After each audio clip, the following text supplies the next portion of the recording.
日本网上骂声一片，线下门店却排队爆满，网友一边嘴硬抵制，一边又老老实实掏钱下单。没错，这就是比亚迪 K-Car 海塔在日本上市后的真实现状。大家好，欢迎来到星球热点，国际大事从不缺席，舆论场中抽丝剥茧，聚焦独家中国资讯，点赞、订阅加小铃铛，带你用不一样的视角读懂中国故事。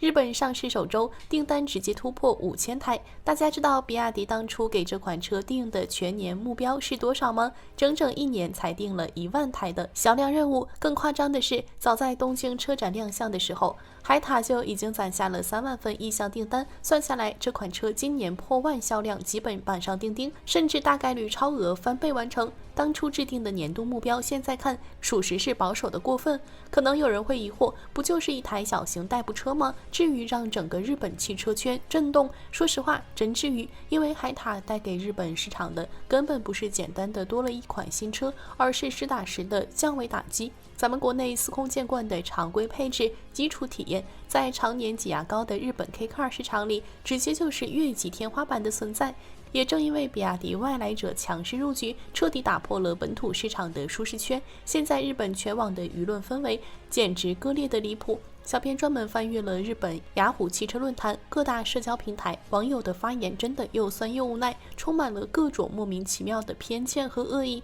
很多日本网友压根不看产品本色，上来就是无脑抵制。有人直言敌对国家的汽车绝对不会买，哪怕再好也不考虑。还有人胡乱造谣，说比亚迪会窃取用户行车数据传回国内，各种阴谋论满天飞。更离谱的是，不少人拿着所谓的产业尊严说事，直言购买比亚迪就是不支持本土车企，甚至扣上损害日本产业的帽子。最搞笑的舆论冲突集中在代言人身上，比亚迪这次在日本的代言阵容堪称顶配，长泽雅美担任品牌代言人，广濑爱丽丝专属代言海塔车型，两位都是日本国民级人气女星。国民度和路人缘都定格，本来是正常的商业合作，结果直接引爆日本网友怒火，大批网友网暴两位女星，指责他们不爱国，出卖本土汽车产业，骂得特别难听。小编真的想问一句，人家正经商业合作，凭实力赚钱，怎么就成卖国了？更讽刺的是，全网所有的谩骂和抵制，从来没有一个人敢吐槽海塔这款车的产品力，骂来骂去只敢攻击国籍，攻击代言人，没有一个人能说出车子哪里不好，哪里有缺陷。这还不是最打脸的，最打脸的是舆论和市场的极致反差。网上键盘侠骂的震天响，线下日本普通消费者却特别诚实。各大城市的比亚迪门店天天爆满，排队试驾、看车、订车的人络绎不绝，单日最高接待200多组客户，1/3的人当场直接锁单，根本不犹豫。那些亲自试驾过的日本车主、车友给出的评价更是清一色好评，和网上的恶评完全是两个极端。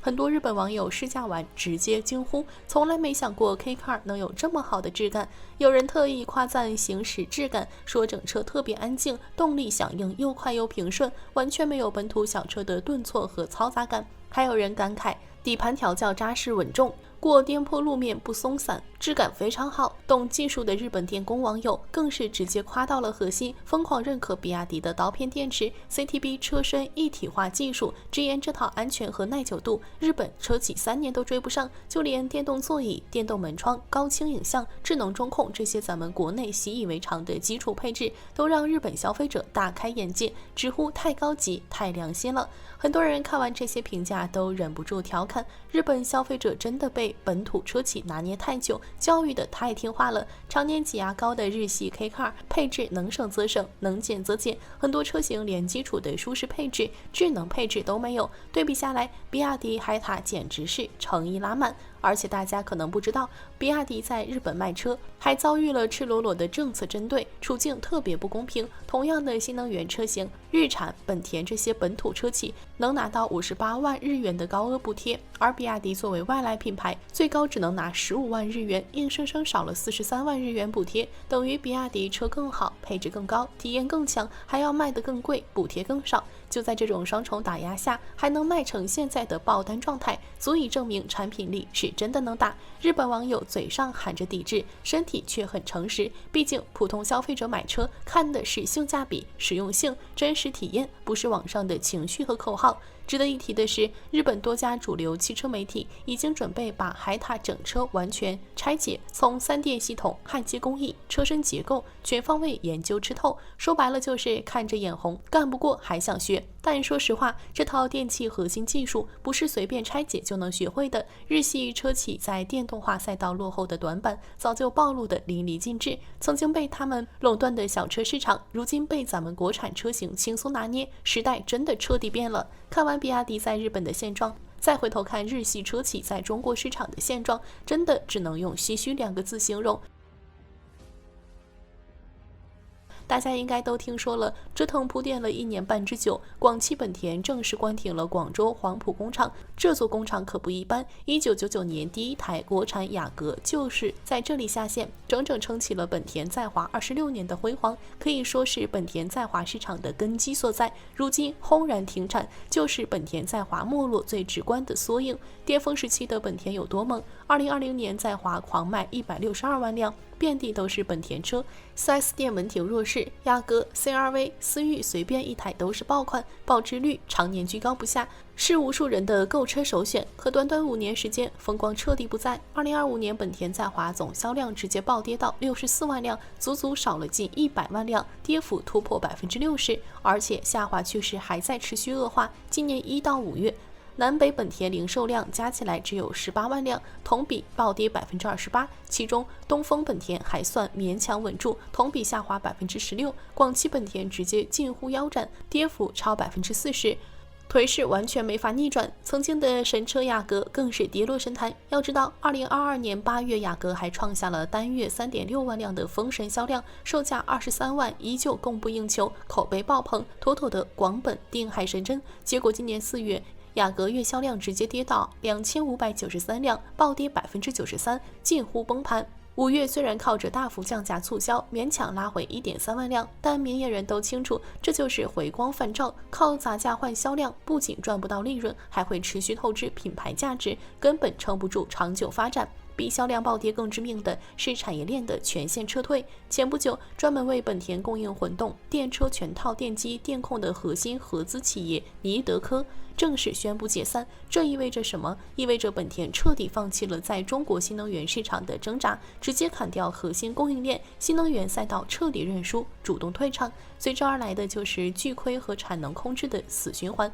2025财年，本田创下上市69年以来首次巨亏，亏损高达4239亿日元，中国市场就是最大拖累项。广汽本田从去年盈利8亿，直接反转巨亏超20亿，东风本田利润暴跌80%，距离亏损也就一步之遥。产能利用率更是惨不忍睹，去年还有54%，今年4月直接跌到22%，4条生产线3条空转，大量设备、厂房、人工都是固定成本，卖得越少，亏得越多，彻底陷入恶性循环。不止黄埔工厂，东风本田武汉主力工厂，也就是 CR-V 思域的核心生产基地，也计划明年关停。线下渠道也在疯狂收缩，短短16个月，本田在华 4S 店从1080家缩减到888家，关店192家，很多门店门可罗雀，卖一台亏一台，再也没有当年排队提车的盛况。最关键的是，本田总部已经彻底放弃挣扎，心态崩盘。今年3月，本田社长三部敏宏亲自来华考察，看完国产新能源车企的技术、产能和供应链之后，直接当众坦言，在华电车赛道我们已经毫无胜算。